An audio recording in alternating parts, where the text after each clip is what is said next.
Voici comment tu peux imiter cette affiche et la transformer en ceci. Je te montre tout dans cette vidéo. À partir de l'application Canva, tu vas pouvoir créer des affiches ultra professionnelles à l'image de vrais graphistes qui font de très jolies affiches. Tu n'auras pas à copier bêtement, mais cet outil IA va vraiment t'aider à générer des affiches pro et à éviter de dépenser énormément de l'argent dans la création de tes designs graphiques. Si c'est la première fois que tu es sur cette chaîne, abonne-toi si ce n'est pas encore fait. Lâche-moi un gros pouce bleu ou un gros cœur et dis-moi en commentaire si tu as aimé cette vidéo. C'est parti. Dans la barre de recherche et tu cliques sur ce lien là. Tu vas arriver sur cette page, ok. Tu vas t'inscrire d'abord et puis tu vas arriver sur cette page. C'est très intéressant. Donc quand tu cliques là, normalement, en fait, tu dois t'inscrire, ok. Et tu vas arriver maintenant sur cette page. Quand tu arrives sur cette page, tu vas venir cliquer ici. Là, on a mis le plus là. Et tu vas cliquer sur appli, d'accord. Tu cliques sur appli et tu vas arriver sur cette page. Donc tu vas arriver sur une page comme celle-ci et ici tu vas voir des applications, il y en a beaucoup, d'accord, qu'on utilise sur Canva, des applications qui sont connectées à Canva, il y en a énormément. Alors, qu'est-ce que nous allons faire? Tu vas venir taper ici dans la barre de recherche Codia. Comme tu vois, c'est bien écrit Codia ici.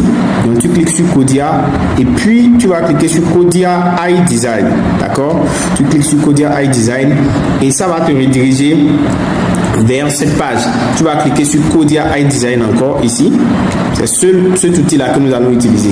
Et là, tu vas venir choisir ici utiliser dans un nouveau design. Donc là, on va choisir dimension personnalisée ou bien publication Facebook. Ça dépend de ce que tu veux. Moi, je vous conseille de mettre une dimension personnalisée.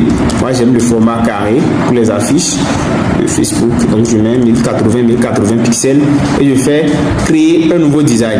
Alors, une fois que je crée mon nouveau design, en fait, ça va me demander des autorisations.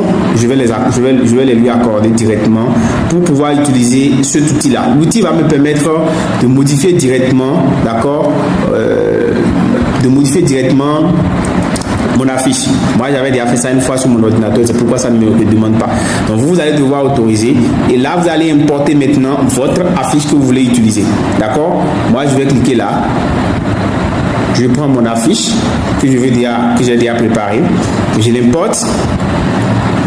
Donc voici notre affiche qu'on veut utiliser. Et là, on va cliquer sur ajouter au design.